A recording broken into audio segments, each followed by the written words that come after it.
जयपुर से राष्ट्रीय राजधानी दिल्ली पहुंच गए। दिल्ली में सीएम का बीजेपी आलाकमान के कुछ प्रमुख लोगों से मिलने का कार्यक्रम है। सूत्र बता रहे हैं कि लोकसभा चुनावों की तैयारियों को लेकर यह मुलाकात रहने वाली है। राजस्थान में बीजेपी सभी 25 सीटों पर अपने प्रत्याशी उतार चुकी है। सीएम भी लगातार अलग अलग लोकसभा क्षेत्रों में दौरा कर रहे हैं। बीते दिनों राजस्थान में हुए तमाम नामांकनों में से कई में भजनलाल शर्मा की भी मौजूदगी रही। नामांकन के बाद सीएम ने बीजेपी लोकसभा प्रत्याशियों के लिए जनसभाओं को भी संबोधित किया। ऐसे में सभी सीटों पर क्या शुरुआती तैयारी है, इसी को लेकर सीएम भजनलाल शर्मा दिल्ली में बीजेपी नेतृत्व के साथ मुलाकात करेंगे। मुख्यमंत्री के कार्यक्रम के मुताबिक अब मंगलवार सुबह 10 बजे तक सीएम वापस जयपुर लौट आएंगे।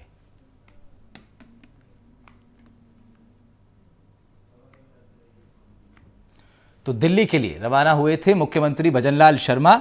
शाम 7 बजे जयपुर से रवाना हुए, माफ कीजिएगा, शाम 6 बजे वो रवाना हुए। 7 बजे तक उनके दिल्ली पहुंचने का कार्यक्रम था और अब दिल्ली में भाजपा के शीर्ष नेतृत्व से उनकी मुलाकात होनी है। लोकसभा चुनावों की क्या तैयारी है उसको लेकर के वो अपनी रिपोर्ट भी उनके सामने पेश करेंगे। बड़ी बात यह भी है कि कल यानी मंगलवार को प्रधानमंत्री का दौरा है। राजस्थान प्रधानमंत्री पहुंचने वाले हैं और ऐसे में अब राजस्थान में लोकसभा का ये चुनावी समर, इसका आगाज आधिकारिक रूप से भी हो चुका है और जमीन पर भी आपको तमाम बड़े नेताओं की मौजूदगी दिखाई देगी। ये क्रम अभी लंबा चलेगा, इसीलिए तमाम चीज़ों की तैयारियों को लेकर रिपोर्ट देने मुख्यमंत्री भजनलाल शर्मा दिल्ली पहुंचे हैं। और क्या कुछ इस बैठक में मुलाकात में खास हो सकता है, जरा जानते हैं। हमारे सहयोगी नीरज शर्मा हमारे साथ जुड़ रहे हैं। नीरज, मुख्यमंत्री दिल्ली के लिए रवाना हुए शाम को और कल वापस भी आ रहे हैं, समय कम है उनके पास आलाकमान से बात करने का। क्या कुछ विशेष बातचीत के लिए मुख्यमंत्री का जाना हुआ है? देखिए, प्रधानमंत्री नरेंद्र मोदी का कल 2 तारीख को जो है वो राजस्थान दौरा बन रहा है। अपने दौरे के तहत प्रधानमंत्री नरेंद्र मोदी जो है वो कोटपुतली के अंदर जनसभा करेंगे। आपको बता दें, जयपुर ग्रामीण क्षेत्र से राव राजेंद्र सिंह बीजेपी की ओर से लोकसभा के उम्मीदवार बनाए गए हैं। राजपूत समाज से राव राजेंद्र सिंह आते हैं। इनसे पहले कर्नल राज्यवर्धन सिंह राठौड़ जो थे वो यहाँ से सांसद रहे थे, लेकिन मौजूदा बीजेपी सरकार के अंदर वो विधायक चुने जा चुके हैं और साथ में उद्योग विभाग के मंत्री हैं। ऐसे में राव राजेंद्र सिंह की जीत सुनिश्चित करने के लिए प्रधानमंत्री नरेंद्र मोदी बड़ी जनसभा कोटपुतली के अंदर करेंगे। कल प्रधानमंत्री नरेंद्र मोदी की जो चुनावी सभा है उसमें तमाम बीजेपी के नेता मौजूद रहेंगे। खुद सीएम भजनलाल शर्मा जो है तो आज दिल्ली दौरा करने के बाद में कल सुबह पहुंच आएंगे जयपुर। और प्रधानमंत्री नरेंद्र मोदी आपको बता दें कि 2:30 बजे जयपुर एयरपोर्ट पर कल पहुंचेंगे। दोपहर 2:35 पर जयपुर एयरपोर्ट से प्रधानमंत्री नरेंद्र मोदी प्रस्थान करेंगे और दोपहर 2:45 यानी 2:45 बजे कोटपुतली पहुंचने का कार्यक्रम है। शाम 4 बजे प्रधानमंत्री नरेंद्र मोदी हेलीकॉप्टर से वापस यूपी के बिजनौर जाएंगे। यानी 2:45 का जो समय है वो कोटपुतली पहुंचने का है और 4 बजे तक प्रधानमंत्री मोदी जो है वो जयपुर के कोटपुतली के अंदर रहेंगे, चुनावी जनसभा करेंगे। तमाम नेता इसके अंदर बीजेपी के मौजूद रहेंगे।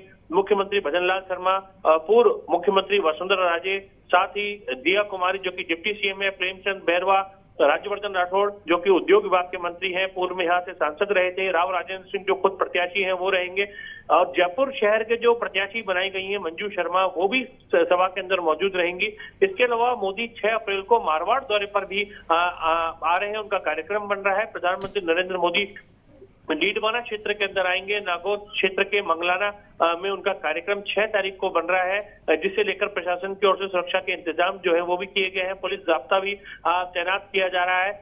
प्रधानमंत्री नरेंद्र मोदी लोकसभा चुनाव के लिए तारीखों के ऐलान के बाद जो है वो लगातार राजस्थान के अंदर अब रैलियां करने वाले हैं, जनसभाएं करने वाले हैं। तो कुल मिलाकर के 19 अप्रैल से लेकर 1 जून तक कुल 7 चरणों के अंदर जो देश भर में चुनाव हो रहे हैं और 4 जून को मतगणना होगी। उसी के तहत पहले फेज की जहां जहां वोटिंग होनी है राजस्थान के अंदर, 19 अप्रैल को मतदान भी होना है, तो पहले फेज की जहां वोटिंग होनी है उन क्षेत्रों के अंदर प्रधानमंत्री का दौरा बनवाया जा रहा है। जिन सीटों पर लग रहा है बीजेपी को कि यहाँ प्रधानमंत्री का दौरा करवाना चाहिए, वहां पर तमाम नेता जो है बीजेपी के मौजूद रहेंगे। हमने देखा जिस तरीके से तो क्या नीरज, ये कल आज जो मुख्यमंत्री दिल्ली के लिए रवाना हुए हैं, क्या प्रधानमंत्री के आने वाले दौरे को लेकर बातचीत होनी है वहां? देखिए, प्रधानमंत्री नरेंद्र मोदी के दौरे को लेकर के तो चर्चा पहले से की जा चुकी है। राजस्थान में जो जो सीटें हैं उनको लेकर के फीडबैक, कोटपुतली की सभा को लेकर के क्या कुछ प्रधानमंत्री नरेंद्र मोदी के भाषण के अंदर शामिल रहेगा, वो तैयारियां चल रही हैं। पीएम की ओर से कुछ फीडबैक भी बताया जा रहा है, पीएमओ की ओर से कुछ फीडबैक मांगा गया है। तो सर्वे रिपोर्ट, फीडबैक, इसके अलावा अन्य आसपास की सीटों पर कहाँ किन मुद्दों को उठाया जाना है, कौन से ऐसे मुद्दे हैं जो ज्वलंत मुद्दे हैं, जो सीधे तौर पर चुनावी मैनिफेस्टो में भी शामिल किए जाने, ऐसे तमाम मुद्दों को लेकर के और घोषणाएं पीएम नरेंद्र मोदी की चुनाव से पहले लोक लुभावनी जो घोषणाएं हो सकती हैं उसको लेकर के जो है वो चर्चा होगी। तमाम मुद्दों को लेकर के जो भजनलाल सीएम है वो मिलेंगे प्रधानमंत्री नरेंद्र मोदी से। आगे आने वाले दिनों में इशारा प्रधानमंत्री दे सकते हैं। राजस्थान में बीजेपी की सरकार है, केंद्र में बीजेपी की सरकार है, कड़ी से कड़ी जुड़ी है। आने वाले समय में क्या कुछ किया जा सकता है उसका एक इशारा जो है वो दिया जा सकता है। और किन मुद्दों के आधार पर ये चुनाव हो रहा है ये प्रधानमंत्री की ओर से बताया जाएगा कि राष्ट्रीय मुद्दों के आधार पर चुनाव होगा। और ये राष्ट्रीय मुद्दे कौन से रहने वाले हैं, कौन कौन से ऐसे मुद्दे हैं जिनमें धारा 370 जो है कश्मीर से हटाने, राम मंदिर का इश्यू जो है वो, और साथ ही पिछली कांग्रेस सरकार में कौन कौन से भ्रष्टाचार के मामले, पेपर लीक के मामले हुए थे, जानकार बता रहे हैं। तमाम मुद्दों को प्रधानमंत्री उठाने वाले हैं जनता के बीच में। ठीक बात है नीरज, ठीक है। हो सकता है प्रधानमंत्री और शीर्ष नेतृत्व की तरफ से कुछ विशेष बातचीत मुख्यमंत्री के साथ साझा की जाए, क्योंकि कल से प्रधानमंत्री का भी राजस्थान में, जैसे नीरज हमारे सहयोगी बता रहे थे, शुक्रिया नीरज आपका फिलहाल, जिस तरह नीरज हमारे सहयोगी बता रहे थे कि अब आने वाले समय में लगातार प्रधानमंत्री के दौरे रहेंगे और उसी की